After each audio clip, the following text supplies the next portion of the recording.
앞서 전진해오다 그의 강한 승리의 군대 그의 영혼 찬란하게 비치네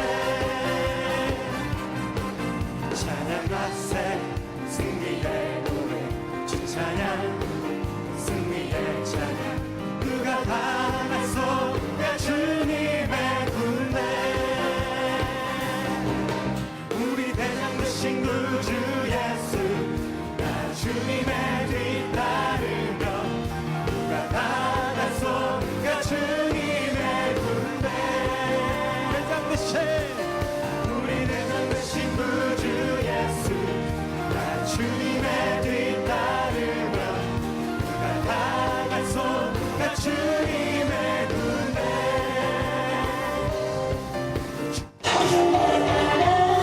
내 영혼아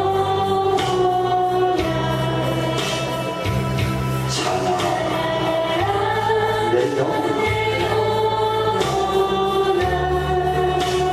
내 속에 있는 것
성경 말씀은 어제 저녁과 마찬가지로 마태복음 7장 13절에서 14절입니다. 좁은 문으로 들어가라. 멸망으로 인도하는 문은 크고 그 길이 넓어 그리로 들어가는 자가 많고 생명으로 인도하는 문은 좁고 길이 협착하여 찾는 자가 적음이라. 아멘. 13절 14절 말씀에서 네 가지가 나온다고 말씀드렸습니다. 두 종류의 문과 두 종류의 길과 두 종류의 사람과 두 종류의 목적지가 나온다고 말씀드렸습니다. 그래서 어제 저녁에는 길에 대해서 좁은 길과 넓은 길에 대해 좁은 문과 넓은 문에 대해서 말씀을 드렸고 오늘은 길과 사람과 목적지에 대해서 말씀을 드리겠습니다. 자, 먼저 넓은 길을 말씀드리겠습니다. 넓은 문을 통과하고 나면 그 사람의 인생은 아주 평탄합니다. 그러니까 예수님을 자기 생각으로, 자기 판단으로 사랑한다고 생각하고 또한 자기가 신앙심이 깊다고 생각하는 사람이라면 어떤 죄도 용납이 됩니다. 그러니까 그 죄가 용납이 된다는 게 하나님께 용납이 된다는 게 아니라 자기 마음속으로 스스로가 별로 죄가 없는 사람이라고 생각을 하는 것입니다. 그래서 본인이 어떤 제약이나 한계가 없기 때문에 죄책감도 느끼지 않습니다. 그러니까 팔복에 나오는 그러한 마음 자세 따위는 전혀 염두에 두지 않고 살아도 됩니다. 또 내면의 어떠한 도덕 기준도 필요가 없습니다. 왜냐하면 본인 스스로가 신앙심이 깊은 사람이라고 생각하고 하나님을 깊게 사랑한다고 생각하기 때문에 도덕 기준도 그 사람에게는 의미가 없습니다. 그러니까 위선이나 다름없는 기계적인 종교 생활만 거기에서 하면 됩니다. 그러니까 그걸로서 그 종교성으로서 충분하기 때문에 이 사람에게는 인격의 변화 같은 것도 요구되어지지 않습니다. 그저 하류로 떠내려가는 물고기처럼 많은 사람들이 흘러가는 그 인파에 휩쓸려서 같이 떠내려가기만 하면 됩니다. 그래서 에베소서 2장에서는 이러한 것을 뭐라고 표현을 하냐면 이 세상 풍조라고 표현을 하고 있습니다. 또 잠언 14장 12절을 보면 이 넓은 길이 마지막 종국에 가서는 어떻게 되는가에 대해서 잘 표현을 해주고 있습니다. 어떤 길은 사람이 보기에 바르나 필경은 사망의 길이니라. 바로 이 넓은 길을 간 사람의 종국이 자기들이 보기에 보통의 사람들이 보기에는 바른 것 같지만 결국에는 사망에 이르는 길이라는 것입니다. 그렇다면 이 넓은 길에 들어선 사람이 비종교인이 아니라는 것입니다. 자기 스스로가 하나님을 많이 사랑하고 있고 자기 스스로가 신앙심이 깊다고 생각하지만은 이 사람이 자기 부인이 없는 삶을 살아갈 때 그리고 사람 중심의 종교에 빠져 있을 때는 종국에는 사망에 이른다는 것입니다. 믿음이라는 것은 하나님에 대한 알미, 내 삶의 그 전반적인 과정을 통해서 이루어지는 전 과정이 바로 믿음이라고 말씀을 드렸습니다. 그래서 주님이 원하신 대로 주님의 뜻에 내 뜻을 복종시키면서 그분의 뜻을 내 삶을 통해서 이루어가는 그 전 과정이 바로 믿음의 신앙을 가진 사람의 삶입니다. 그렇지만 이 정도면은 내가 흠이 없다. 그 자기 만족에 이르는 그러한 종교를 가지고 있는 사람, 내가 좋아서 행하고 선택한 그 육신의 종교를 택한 사람은 종국이 바로 사망이 그 사람의 종착지가 될 것입니다. 두 번째, 좁은 길이란 마태복음 17장 14절은 그 문은 좁고 길이 협착하여 찾는 이가 적음이라고 기록되어 있습니다. 그래서 그 길이 문은 좁고 좁은 문으로 들어오고 보니까는 길이 더 협착한 거예요. 문보다도 그 길이 더 좁다는 것입니다. 그렇지만 그 길에서 벗어나서는 절대로 안 된다고 지금 주님은 말씀을 하십니다. 좁은 길로 들어가라. 이것이 하나님의 명령이다. 너희들 이 산에서 마음의 결정을 해라. 너희들 오늘 이 영성원에서 마음의 결정을 해라. 지금까지 너희가 넓은 길을 갔었다면 거기서 방향을 돌려서 좁은 길로 다시 들어오도록 해라. 지금 이 절대적인 주님의 명령에 너희들이 복종해라는 것입니다. 아무리 좁아도 그 길을 절대로 벗어나지 말라고 말씀을 하십니다. 그렇지만 정말로 우리가 좁은 길을 걷게 된다면 우리들이 그 길을 걸을 수 있도록 반드시 능력을 하나님께서 주십니다.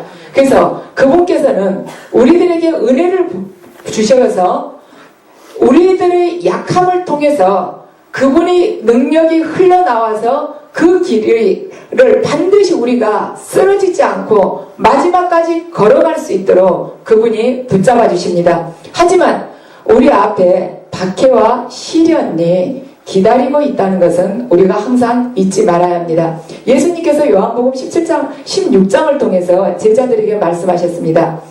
때가 이르면 무릇 너희를 죽이는 자가 생각하기를, 너희를 바로 죽이는 자가 생각하기를 어떻게 생각을 하냐면 이것이 하나님을 섬기는 일이라 하리라. 너희들을 죽이는 일이 바로 자기들이 하나님을 잘 섬기는 일이라고 생각하면서 죽일 거라는 것입니다. 그래서 우리들을 박해하려는 사람을 평생 피해 다녀야 할 그러한 운명에 현재 놓여 있습니다. 그래서 좁은 길은 아름다운 목초지가 아니라 절대로 맨발로 걸을 수가 없는 길입니다. 예수님은 기독교를 마음 여린 사람들이 그냥 만만하게 걸어갈 수 있는 그러한 대상으로 기독교를 세우질 않았습니다. 그래서 좁은 문을 통과한 사람은 어떤 사람인가? 바로 사탄의 세력에게 선전포고를 한 것이나 다름이 없습니다. 우리가 어떻습니까? 성령의 사람으로 이렇게 변화되려고 하면서 마음을 딱 굳히는 순간 그때부터 사탄이 거세게 우리에게 말하자면 전쟁을 걸어오지 않습니까? 우리가 그때부터 영적 공격을 받고 가정에서도 굉장히 분란이 많이 일어나고 다른 이들로부터 소외되기도 하고 많은 오해를 받기도 하고 또한 외톨이가 되기도 하고 또 억울한 걸로 해서 누명을 입기도 합니다. 그리고 우리가 어떻게 그 사람에게 말하자면 부모나 형제들에게 나에 대해서 변명할 그러한 여지도 없이 우리가 코너에 몰리는 경우도 많습니다. 우리들은 그렇지만 그러한 상황이 닥칠 때마다 산상수훈의 그 태도로 살아가야 할 것입니다. 내 안의 그 교만이나 욕망과 끊임없이 싸우면서 우리가 이 좁은 길을 걸어갈 때 주님께서 우리를 위해서 차려놓은 그 상을 우리가 받을 수가 있을 것입니다. 예수님은 베드로에게 말씀하셨습니다. 나를 따르라. 네 목숨을 잃을 것을 각오를 해야 된다고 베드로에게 말씀을 하셨습니다. 그렇지만 이것이 너무 힘들겠다고 생각하신 분도 계시겠지만 우리가 이 길을 걸으려고 주님 앞에서 우리 자신을 온전히 그 앞에 내드릴 때 그분께서 이 길을 걷는데 그 힘든 짐들을 같이 져주십니다. 목자이신 그분이 우리를 인도하시는 푸른 초장은 우리들이 생각한 것처럼 세상의 푸른 초장이 아닙니다. 세상의 푸른 초장은 그렇지 않습니까? 말하자면 물질적으로도 넉넉하고 내 자녀들에게도 아무 문제가 없고 승승장구하고 말하자면 내 배우자도 원하는 대로 계속 승진하면서 많은 말하자면 수입을 나에게 안겨다 주고 또한 사회적으로도 존경받고 또 주변 친구들에게도 내가 많이 사랑받고 교회에서도 정말 저 사람 진정한 크리스찬이라고 찬사를 받는 것, 이것이 보통의 사람들이 생각하는 푸른 초장인데 주님께서 말씀하시는 영적인 푸른 초장은 그것이 아니고 우리가 주님의 이름을 위해서 박해를 받고 고난을 겪어내면서 마지막에 가서는 십자가에 매달려 순교라도 하는 그러한 과정이 바로 푸른 초장이라고 주님은 말씀하십니다. 여러분들이 이것을 아마 거부하고 싶기도 하시겠지만 12제자가 걸어간 길을 가만 보면은 푸른 초장이 어떤 것이구나, 주님께서 그들을 특별하게 사랑하셔서 뽑으셔서 그들을 인도해서 데려가신 그곳이 바로 푸른 초장일 텐데 그들에게 주어진 그 삶의 과정을 보면 하나님께서 보시는 푸른 초장이 무엇인지 아실 것입니다. 자, 수제자였던 베드로는 로마에서 십자가에 거꾸로 매달려서 죽었습니다. 빌립은 소아시아에서 십자가를 지고 죽었습니다. 그 다음 바르돌메는 몸의 이 가죽이 벗겨지는 그러한 죽음을 맞았습니다. 그 다음에 도마는 인도에서 순교를 했습니다. 그 다음 마가는 알렉산드리아에서 기도하면서 숨졌습니다. 그러니까 순교한 것이죠. 마태는 에티오피아에서 창에 찔려서 순교를 당했습니다. 안드레는 에데사에는 지금은 터키 우르파입니다. 그러니까 터키 땅에서 바로 십자가에 못 박혀 순교했습니다. 마티아는 예루살렘에서 돌 팔매질을 맞고 나서 그걸로 끝난 것이 아니라 목베임을 또 당했습니다. 바울은 로마에서 칼에 맞아서 목이 떨어지면서도 말하자면 예수님을 이름을 부르다가 죽었습니다. 사도 요한은 100살까지 이렇게 산 것 같지만 온갖 그 시련을 겪다가 죽었습니다. 하지만 이 땅에서의 삶이 그들에게 있어서는 세상 사람들이 보기에는 정말로 고개를 돌릴 수 있는 그러한 삶이지만은 하나님이 보시기에는 이 삶이 바로 영원한 상급을 받는 삶이라는 것입니다. 주님께서 한 번은 제가 기도하는데 환시로 제가 꿈을 꿨어요. 기도가 아니라 꿈을 꿨는데 어떤 산을 제가 올라가고 있었습니다. 약간 가파른 산인데 저희 아이하고 둘이 이렇게 손을 잡고 올라가고 있었어요. 둘이 다 하얀 옷을 입고 이렇게 발목까지 찬 그 하얀 옷, 그걸 입고 둘이 걸어 올라가더라고요. 근데 꿈에도 저희 아이가 빨리 못 걷는 거예요.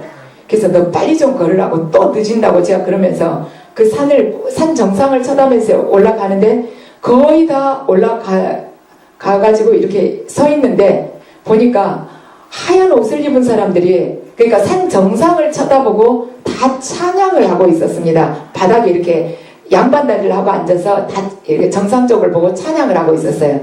근데 그 사람들 맨 뒤에 앉은 사람이 바로 뒷자리에 이제 둘이 가서 서가지고 엉거주춤 앉으려 하면서 보니까 거기에 앉아 계신 분들이 우리가 뒷모습만 봐도 알지 않습니까? 이 등이랑 이 모습이 거의 다가 남자인 거예요.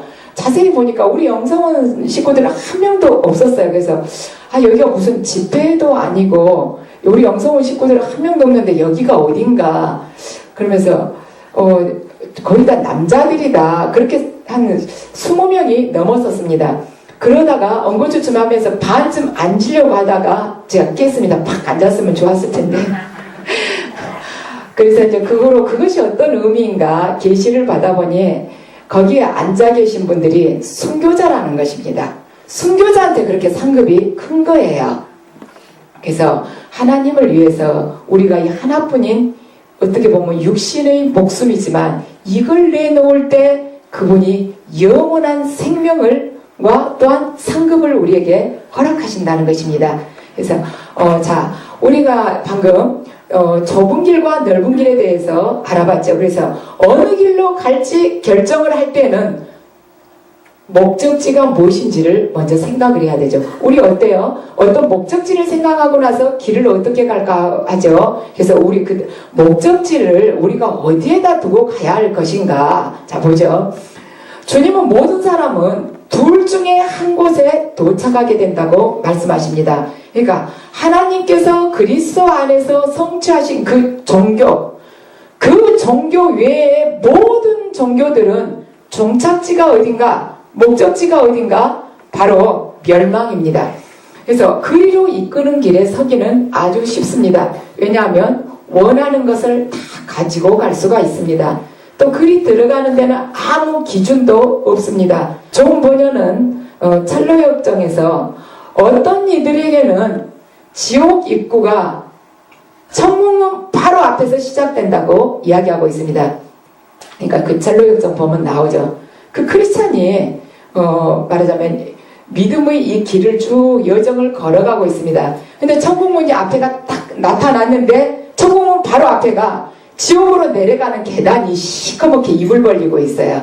그러니까 그게 뭔가 우리가 천국으로 간다고 생각하고 여기가 천국문이다 하고 생각하면서 가지만은 그 바로 앞에 우리가 자칫 인간 중심으로 생각하고 걸어가는 경우에 내 판단에 의해서 하나님이 원하시는 그 판단이 아니라 그 뜻이 아니라 내 인간적인 생각에 의해서 발을 내딜 때는 지옥을 향해서 내려가는 계단으로 바로 직통할 수가 있다는 것입니다. 그래서 그렇지만 좁은 길 끝에는 무엇이 있느냐? 영원한 축복이 펼쳐집니다. 영생이라는 것, 영원한 생명이라는 것은 양이 아닙니다. 우리는 천년 만년 이렇게 오랫동안 사는 거 거기에다 중점을 두고 있지만 물론 그렇게 영원한 것 양도 될 수 있지만 주님께서 원하시는 것은 지금 어디다 중점을 두고 계시냐면 질을 두고 있는 거예요. 질. 양보다는 질입니다. 그래서 이 성경에 나오는 요한복음에 특히 나오는 영원한 생명이라는 것은 질을 의미가 있어요. 질에 대해서. 그래서 그게 지금 영원한 생명이라면 우리는 죽고 나서부터 영원히 이렇게 지속될 것이라고 생각을 하시지만 요한복음에서 예수님께서 영원한 생명에 대해서 말씀하실 때는 현재 시제부터 계속 연장되는 것을 지금 뜻하고 있는 거예요. 그래서 우리가 지금 살아가는 지금의 이 시간을 하나님 뜻에 입각해서 그분과 일치되어서 살아갈 때 우리는 지금 영원한 생명을 살고 있다고 볼 수 있습니다. 이 영원한 생명이 그분이 말하자면 성령님의 인도하에서 순종하면서 걸어갈 때는 현재 살고 있는 이 영원한 생명이 육신의 목숨이 끊어지고 나서도 계속 연장된다는 것입니다. 그래서 어떤 말하자면 목적지를 선택하느냐는 우리에게 모든 것이 달려 있습니다. 그래서 여러분들 각자가 선택한 목적지가 무엇인지 생각해 보시기 바랍니다. 우리들은 거기서 영원히 살게 될 것입니다. 그러니까 내가 천국을 향해서 천국이 내가 선택했다면 거기서 살게 될 것이고 내 원한대로 사는 것이 아니죠. 하나님께서 원하시는 그 기준에 맞췄을 때 천국으로 들어가는 것이죠. 내가 지옥을 나도 모르게 지옥문을 향해서 가고 있었다면 그곳에서 영원히 살게 될 것입니다. 그렇다면 대부분 사람들은 어떠한 선택을 하겠습니까? 자, 이 두 종류의 사람들이 있는데 그 두 종류의 사람들이 어떤 부류인가 보겠습니다. 마태복음 7장 13절은 멸망으로 인도하는 문은 크고 그 길이 넓어서 그리로 들어가는 자가 많음이라 하고 기록되어 있습니다. 계속해서 14절은 생명으로 인도하는 문은 좁고 길이 협착하여서 찾는 자가 적음이라. 자, 놀랍지 않습니까? 생명으로 인도하는 길은 찾는 자가 적다는 것입니다. 대부분의 사람들은 인간의 성취라는 길을 택합니다. 그러니까 자기가 생각했을 때 보기에 필경 바를 것이라는 그 길을 택해서 살아가는 거예요. 그래도 세상 속에서 괜찮다고, 별로 허물이 없다고 세상 사람들이 눈으로 보여지는 그 사람들이 그 길을 가는 것입니다. 말하자면 엉망진창으로 살아가는 사람은 지금 우리의 말하자면 이 대상이 아닌 것이죠. 그렇지만 이 인간 성취라는 그 길에 들어선 사람들이 지금 잘못된 길에 들어섰다고 예수님께서는 말씀하십니다. 그러면 천국에 사람이 더 많을 것인가? 지옥에 더 사람이 많겠는가? 하나님은 사랑이신 하나님이시니까 어쩌면 지옥으로 많은 영혼들을 보내지 않으실 것 같습니다. 그렇지만 성경 말씀을 보면 누가복음 12장 32절에서 예수님께서 말씀하십니다. 적은 무리여 무서워하지 말라. 너희 아버지께서 그 나라를 너희에게 주시기를 기뻐하시느니라. 지금 적은 무리여 무서워하지 말라고 하시면서 너희 아버지께서 그 나라를 너희에게 주시기를 기뻐하시느니라. 적은 무리라고 했어요. 이 적은 무리라는 것은 헬라어로 미크론이라는 것인데 이 미크론이라는 단어에서 영어의 마이크로라는 말이 나왔습니다. 우리 아주 작을 때 마이크로라는 표현을 쓰죠. 그러니까 작은 물질을 뜻하는 마이크로라는 단어가 이 미크론에서 나온 것이에요. 겨자씨 그 비유가 있죠. 겨자씨에서 이 똑같은 단어가 사용이 됐습니다. 그러니까 겨자씨는 씨 중에서 가장 작다고 하는데 천국을 찾아서 가는 그 사람들이 숫자가 아주 작다는 거예요. 겨자씨만큼 작다는 것입니다. 그래서 자기 힘으로 천국에 들어갈 수 없다는 사실을 깨닫고 괴로워하면서 좁은 길을 걷는 대가를 계산해 보려는 사람이 극히 적다고 예수님께서 말씀을 하십니다. 그래서 예수님께서 마태복음 22장에 청함받은 사람은 많지만 택함받은 사람은 적다고 그러십니다.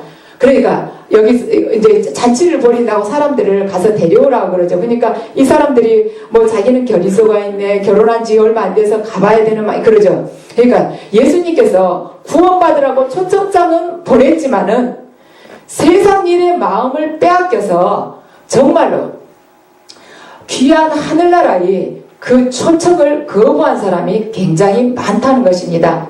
그러니까 하나님 말씀에 순종하면서 알고 끌어 무르익은 사람이 별로 없다는 것이에요. 그래서 제대로 하늘나라에 들어온 사람이 적다. 천국에 사람이 많겠느냐 지옥에 많겠느냐 하면은 지금 예수님께서는 적은 무리 미크론 겨자씨밖에 안 된다는 것입니다. 천국에 이르는 자들이. 그렇지만 넓은 길을 택하는 것은 절대로 어렵지가 않습니다. 넓은 길은 왜 택하기가 어렵지 않냐면 그냥 많은 군중에 끼어서 떠밀려 가기만 합니다. 내가 절대 한 발짝도 뛸 필요 없어요. 가만 서 있으면 밀려가게끔 돼 있습니다. 그래서 자신을 부인할 필요도 없습니다.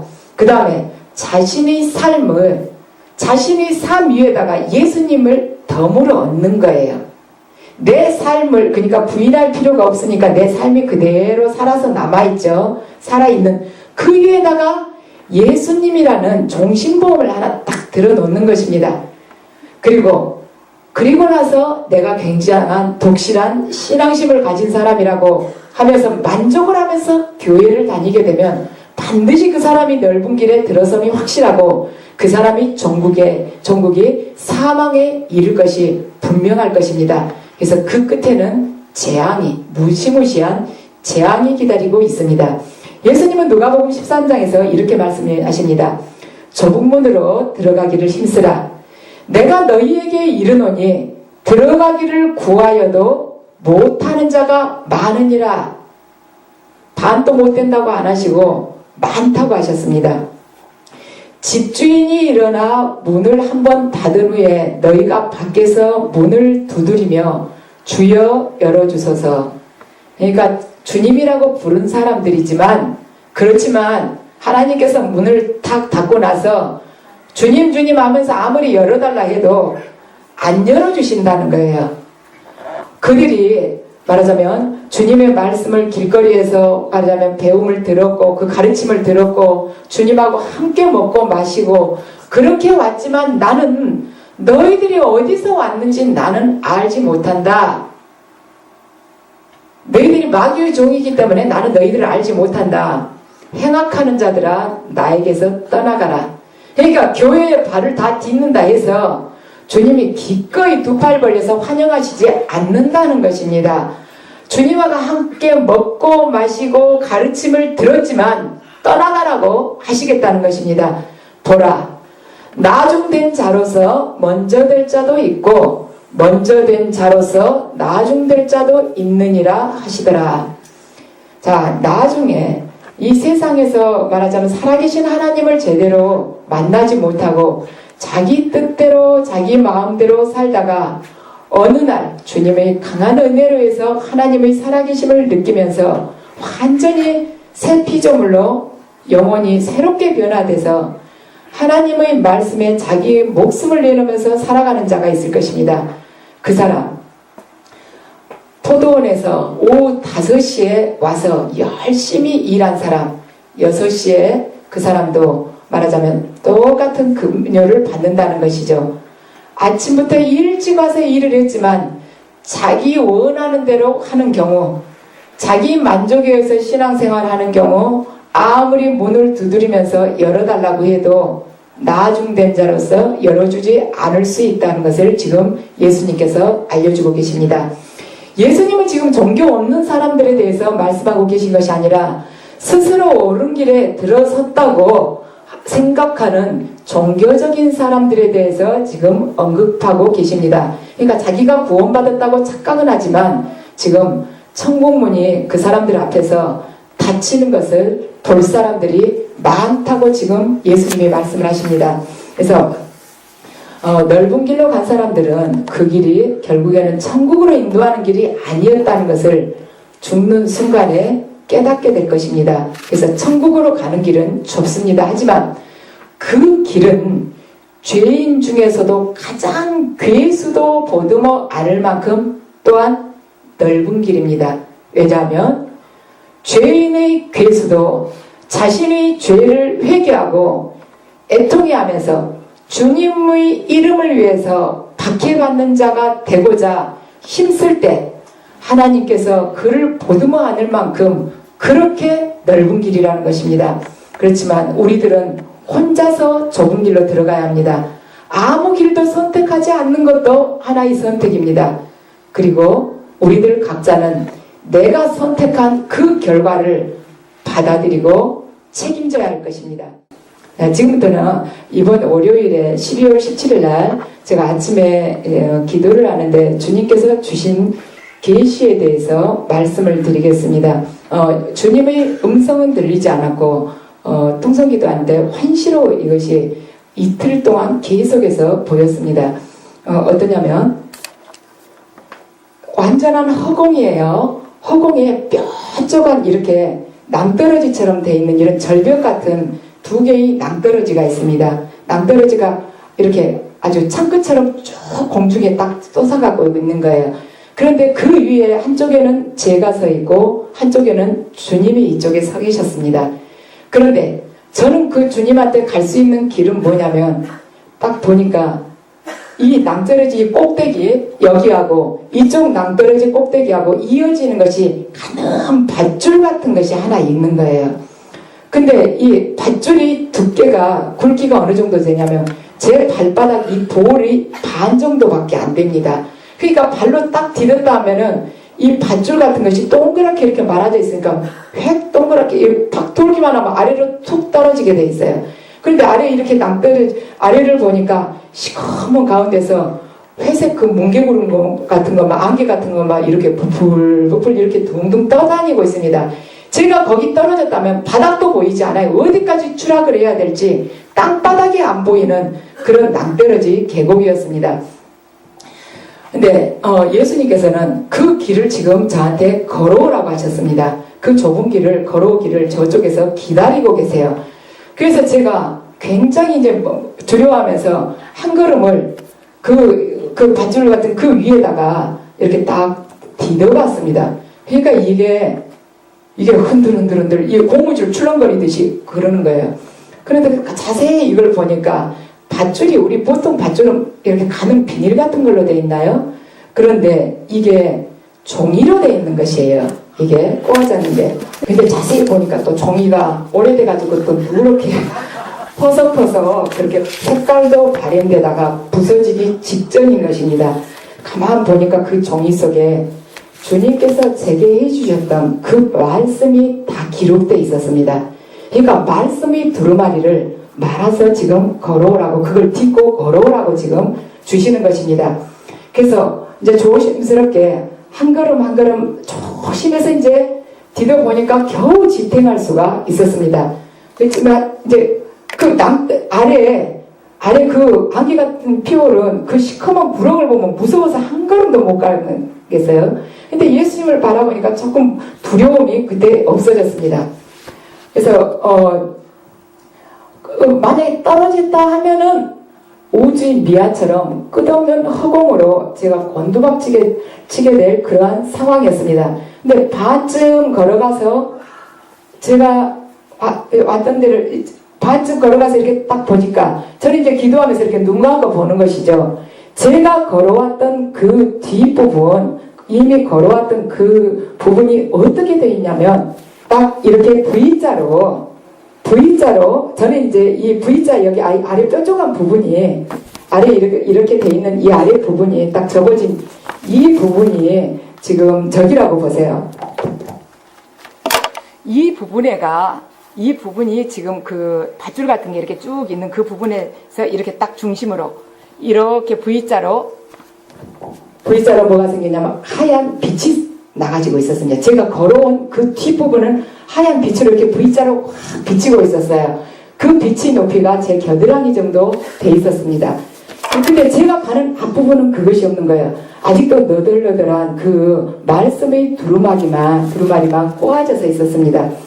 그런데 그게 이제 하얀 빛으로 눈부신 벽으로 딱 뒤에가 이렇게 돼 있는데 한 걸음을 딱 그 다음에 내디디면 땅에서 새싹이 올라오듯이 하얀 빛이 V자로 팍 이렇게 또 생기고 내디뎌야만이 그것이 생기는 것입니다. 내디디기 전에는 없어요. 그래서 그런데 이제 이렇게 디디면은 결코 주님 바라보면서 걸어갈 때는 결코 두려울 것이 없겠구나 하고는 그때부터는 이제 조금 무서워하지 않고 조심해서 안 하고는 한 걸음을 팍 디뎌봤어요. 그 다음에 힘을 팍 줘서 그랬더니 두려워하면서 그 말씀의 그 두루마리를 밟을 때는 이게 고물줄처럼 이 줄이 휘청휘청 해가지고는 무서웠는데 용기를 가지고 주님을 믿고 바라보면서 탁 디디니까 탄탄한 쇠줄처럼 이것이 저를 확 받쳐주는 것입니다. 그러니까 제가 거기에서 이제 자신감이 생겼어요. 온전한 믿음으로 저분만 바라보고 가면은 이게 얼마든지 내가 쓰러지지 않도록 받쳐줄 수가 있겠구나 하고는 탕탕 걸어가니까 이제 더 빨라지죠. 그래서 나중에는 말하자면 그러니까 4분의 1 정도 남았을 때는 그때부터는 달렸어요. 그 줄을 삼각형 모양으로 쫙 평지가 나오는 거지. 달리니까 더 넓게 받쳐주시는 것입니다. 그분이. 평지가 나오면서 제가 예수님 품에 딱 안기는 그게 딱 안전하게 들어간 것이죠. 근데 이것이 비단 이 계시가 지금 저한테만 임한 것이 아니라 여러분들 모두에게도 임한다는 것입니다. 자, 보십시오. 주님을 믿고 우리가 뛰어갈 때, 그분을 믿고 힘차게 발걸음을 딱 내디딜 때, 어쩌면 금방이라도 부서질 것 같은 말씀의 두루마리가 말하자면 쇠 밧줄처럼 철근처럼 탄탄하게 우리를 아래서 받쳐준다는 것입니다. 자, 그때 제가 그걸 느끼는 순간에 시편 91장이 생각났습니다. 하나님이 이르시되 그가 나를 사랑한즉 내가 그를 건지리라. 그가 내 이름을 안즉 그를 높이리라. 그가 내게 간구하리니 내가 그에게 응답하리라. 그들이 환난당할 때에 내가 그와 함께하여 그를 건지고 영화롭게 하리라. 이 말씀이 그 순간에 이렇게 제 가슴에 임했습니다. 그래서 끝까지 이렇게 건너가고 나서 뒤를 돌아보니까 그 골짜기는 캄캄한데 제가 걸어온 그 길만 하얗게 계속해서 빛나고 있었어요. 그러니까 온통 다 깜깜한 그 바닥에 그 걸어온 길만 눈이 부시게 빛나고 있었습니다. 우리가 그 길 자체가 굉장히 좁은 길이죠. 내 발바닥 볼이 반밖에 안 될 때 자칫하면 옆으로 뒤집어지지 않겠습니까? 그 좁고 위태위태한 그 길을 걸어갈 때 그 말씀의 두루마리조차도 이렇게 낡아진 것처럼 다 흐느르더라. 그 길을 걸어갈 때 우리가 짐을 지고 걸어가면은 그 위에를 걸을 수가 있겠습니까? 무거운 짐을 지게 될 경우에는 거기가 툭 끊어질 수밖에 없죠. 그래서 모든 것을 주님 앞에 나아갈 때 다 내려놔야 된다는 것이요. 나의 의나 나의 교만, 이 모든 것들 말하자면 내가 재물에 대한 소유, 세상에 대한 사랑 다 내려놔야 된다는 것입니다. 그래서 우리가 조그만 짐만 우리가 짊어진다 할지라도 주님한테 제대로 갈 수 없고 중간에 우리가 추락할 수밖에 없다는 것입니다. 하나님께서는 시편 66장을 통해서 말씀하셨습니다. 주께서 우리를 시험하시되 우리를 단련하시기를 은을 단련함과 같이 하셨으며 우리를 끌어 그물에 걸리게 하시며 어려운 짐을 우리 허리에 메어두셨으며 사람들이 우리 머리를 타고 가게 하셨나이다. 우리가 불과 물을 통과하였더니 주께서 우리를 끌어내사 풍부한 곳에 들이셨나이다. 시편 66장 10절에서 12절입니다. 자, 주님께서 우리를 끌어서 그물에 걸리게 하셨다는 것입니다. 우리가 어떻게 돼요? 우리 다 어려움 중에 있죠. 그물에 지금 사실 걸린 상태입니다. 그 그물에서 나오려면 어떻게 해야 되겠습니까? 그물이 구멍보다 커가지고는 절대 그 그물에서 빠져나올 수가 없습니다. 그물 그 구멍보다 더 작아야 돼요. 작게 하기 위해서는 자기 부인, 자기 감량을 하지 않고서는 하나님께서 우리를 시험하시는 이 그물에서 우리가 절대로 나올 수가 없습니다. 그럼 여러분들 생각하기에 내가 단련 받을 만큼 받은 것 같은데 허리에다가 또 내 짐을 지어놓으신 거예요. 마음대로 뛸 수도 없습니다. 우리가 이 짐이 없다면 우리는 얼마든지 세상으로 다시 돌아갈 수 있고 얼마든지 내 육이 원하는 대로 끌려갈 수 있습니다. 하지만 그분께서 허리에 짐을 동여매 놓으셨기 때문에 우리가 오직 그분만을 바라보면서 그분이 성소에서 떠나지 않고 기도하는 자로 머물 수가 있습니다. 이 말씀의 밧줄을 보면서 제가 깨달았습니다.